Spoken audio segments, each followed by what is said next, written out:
శ్రీ సాయినాథాయ నమః. శ్రీ సాయి సచ్చరిత్రం 22వ అధ్యాయం. పాము విషము నుంచి తప్పించుట. బాలాసాహెబ్ మిరీకర్, బాపూసాహెబ్ బూటీ, అమీర్ శక్కర్, హేమాడ్ పంత్ సర్పములను చంపుడు గూర్చి బాబా అభిప్రాయం. బాబాను ధ్యానించుటట్లు. భగవంతుని నైజము గాని స్వరూపము గాని అగాధములు. వేదములు గాని 1000 నాలుకలు గల ఆదిశేషుడు గాని వారిని పూర్తిగా వర్ణింపలేరు. భక్తులు భగవంతుని రూపమును చూచి కనుగొని తీరవలను. ఎందుకనగా తమ ఆనందమునకు భగవంతుని పాదములే ముఖ్య మార్గమని వారికి తెలియను. జీవిత పరమార్థమును పొందుటకు గురుని పాదములనే ధ్యానించవలను గాని ఇంకొక మార్గము లేదని వారలకు తెలియను. హేమాడ్ పంతు ఒక సులభమైన మార్గమును ఉపదేశ రూపముగా చెప్పుచున్నాడు. అది ధ్యానమునకు భక్తికి కూడా అనుకూలించును. నెలలో కృష్ణపక్షమున రాను రాను వెన్నెల క్రమముగా క్షీణించును. తుదకు అమావాస్య నాడు చంద్రుడు కానరాడు, వెన్నెల కూడా రాదు. శుక్లపక్షము ప్రారంభమవగానే ప్రజలు చంద్రుని చూచుటకు ఆతురతపడెదరు. మొదటి దినము చంద్రుడు కానరాడు, రెండవ నాడు అది సరిగా కనిపించదు. అప్పుడు 2 చెట్టు కొమ్మల మధ్య గుండా చూడమనెదరు. ఆతురతతో ఏకధ్యానముతో ఆ సందు ద్వారా చూచునప్పుడు దూరముగానున్న చంద్రుని ఆకారము ఒక గీత వలె కాన్పించెను. వారప్పుడు సంతసించెదరు. ఈ సూత్రమును అనుసరించి బాబా తేజమును చూచెదముగాక. బాబా కూర్చున్న విధానమును చూడుడు, అది ఎంత సుందరముగానున్నది. వారు కాళ్లను ఒకదానిపైన ఇంకొకటి వేసి ఉన్నారు. ఎడమ చేతి వ్రేళ్లు కుడి పాదముపై వేసి ఉన్నారు. కుడికాలి బొటన వ్రేలుపై చూపుడు వ్రేలును మధ్య వ్రేలును ఉన్నవి. ఈ కూర్చున్న విధమును బట్టి చూడగా బాబా మనకి దిగువ విషయము చెప్ప నిశ్చయించుకున్నట్లున్నది. నా ప్రకాశమును చూడవలనంటే అహంకారమును విడిచి మిక్కిలి అనుకువతో చూపుడు వ్రేలుకు మధ్య వ్రేలుకు మధ్యనున్న బొటన వ్రేలుపై దృష్టిని సారించినచో నా ప్రకాశమును చూడగలరు. ఇది భక్తికి సులభమైన మార్గం. ఒక క్షణము బాబా జీవితమును గమనించెదము. బాబా నివాసము వలన షిరిడీ ఒక యాత్రాస్థలమాయను. అన్ని మూలల నుండి ప్రజలు అచట గుమిగూడుచుండిరి. బీదవారు గొప్పవారు కూడా అనేక విధముల మేలు పొందుచుండెడివారు. బాబా యొక్క అనంత ప్రేమను, ఆశ్చర్యకరమైన సహజమైన వారి జ్ఞానమును, వారి సర్వాంతర్యామిత్వమును వర్ణించగలవారెవరు? వీనిలోనేదైనా ఒక దానిని గాని అన్నియు గాని అనుభవించిన వారు ధన్యులు.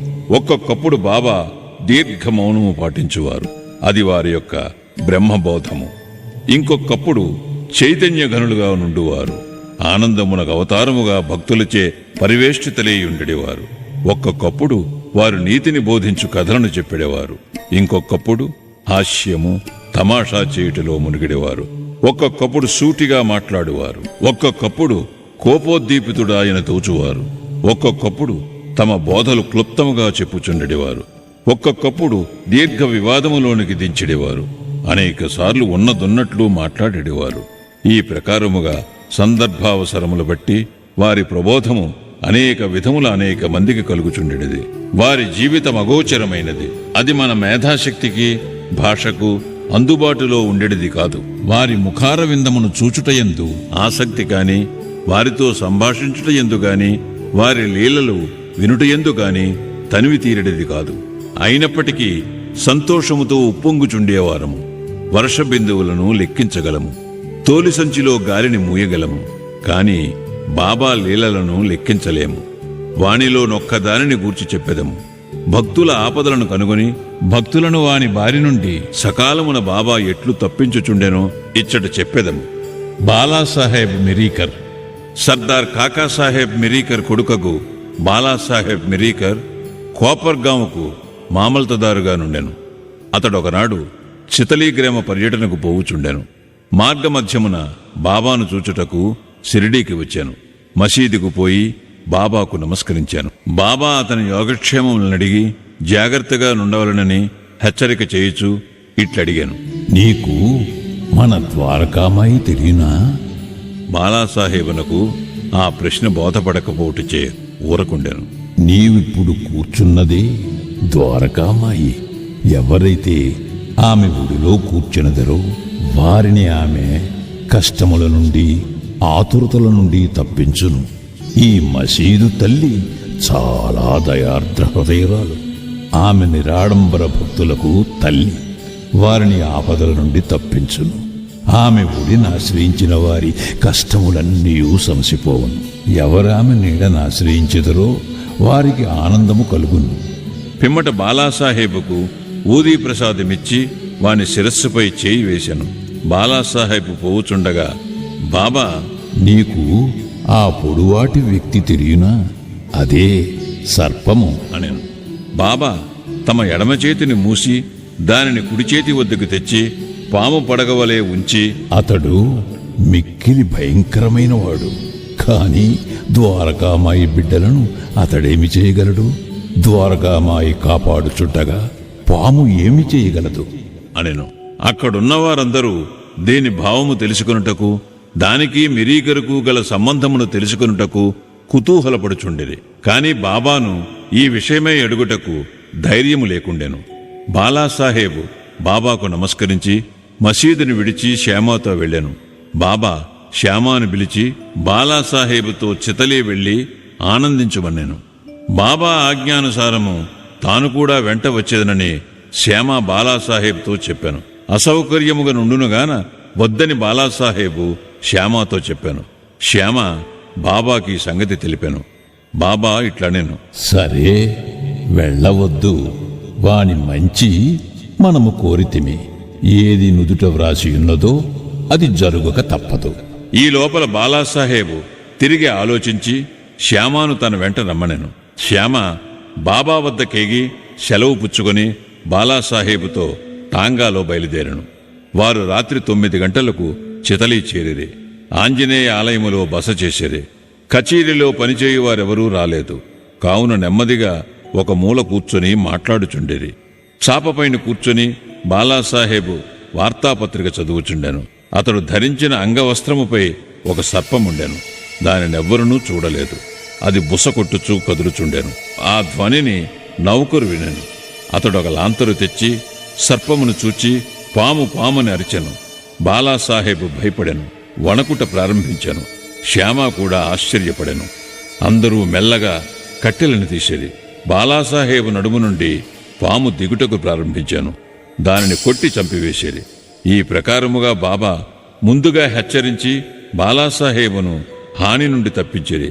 బాబా యందు బాలాసాహెబుకు గల ప్రేమ దృఢమయ్యను. బాపూసాహెబ్ బ్యూటీ. నానా డాంగ్లే అను గొప్ప జ్యోతిష్కుడు బాపూసాహెబ్ బ్యూటీ షిరిడీలో ఉండునప్పుడు ఒకనాటిట్ల నేను, ఈ దినము నీకు అశుభము, నీకీ దినము ప్రాణగండమున్నది. ఇది బాపూసాహెబును ఆందోళనకు గురిచేశాను. ఆయన యథాప్రకారము మసీదుకు పోగా బాబా బాపూసాహెబుతో ఇట్లనియను, ఈ నాన్న ఏమనుచున్నాడు? నీకు మరణమున్నదని చెప్పుచున్నాడు కదా. సరే, నీవు ఏమీ భయపడనక్కరలేదు. మృత్యువు ఎట్లు చంపునో చూచెదముగాక అని వానికి ధైర్యముతో జవాబిమ్ము. ఆనాటి సాయంకాలము బాపూసాహెబ్ బ్యూటీ మరుగుదొడ్డుకి పోయాను. అక్కడ ఒక పామును చూచాను. అతని నౌకరు దానిని చూచాను. ఒక రాయినెత్తి కొట్టబోయాను. బాపూసాహెబు పెద్ద కర్రను తీసుకుని రమ్మనెను. నౌకరు కర్రను తీసుకుని వచ్చునంతలో పాము కదిలిపోయి అదృశ్యమయ్యాను. ధైర్యముతో నుండుమని ఆడిన బాబా పలుకులను బాపూసాహెబు జ్ఞప్తికి తెచ్చుకొని సంతోషించెను. అమీర్ శక్కర్. కోపర్గాం తాలూకాలో కొరాలే గ్రామ నివాసి అమీర్ శక్కర్. అతడు కసాయి కులములకు చెందినవాడు. అతడు బాంద్రాలో కమిషన్ వ్యాపారిగా పనిచేశాను. అక్కడతనికి మంచి పలుకుబడి గలదు. అతడు కీళ్లవాతముతో బాధపడుచుండుటచే భగవంతుని జ్ఞప్తికి తెచ్చుకొని వ్యాపారమును విడిచిపెట్టి షిరిడీ చేరి బాధ నుండి తప్పింపమని బాబాను వేడెను. చావిడిలో కూర్చోమని బాబా అతనిని ఆజ్ఞాపించాను. అటువంటి రోగికి ఆ స్థలము సరైనది కాదు. అది ఎల్లప్పుడూ తేమగా నుండును. గ్రామంలో ఇంకేదైనా స్థలము బాగుండేది. కాని బాబా పలుకులే తగిన ఔషధము, నిర్ణయ సూత్రము. మసీదుకు వచ్చుటకు బాబా అతనికి అనుజ్ఞ ఇవ్వలేదు. చావడిలోనే కూర్చునమని ఆజ్ఞాపించాను. అది వానికి మిక్కిలి లాభకారి అయ్యాను. ఎందుకనగా బాబా ఉదయము సాయంకాలము చావడి వైపు పోవుచుండెను.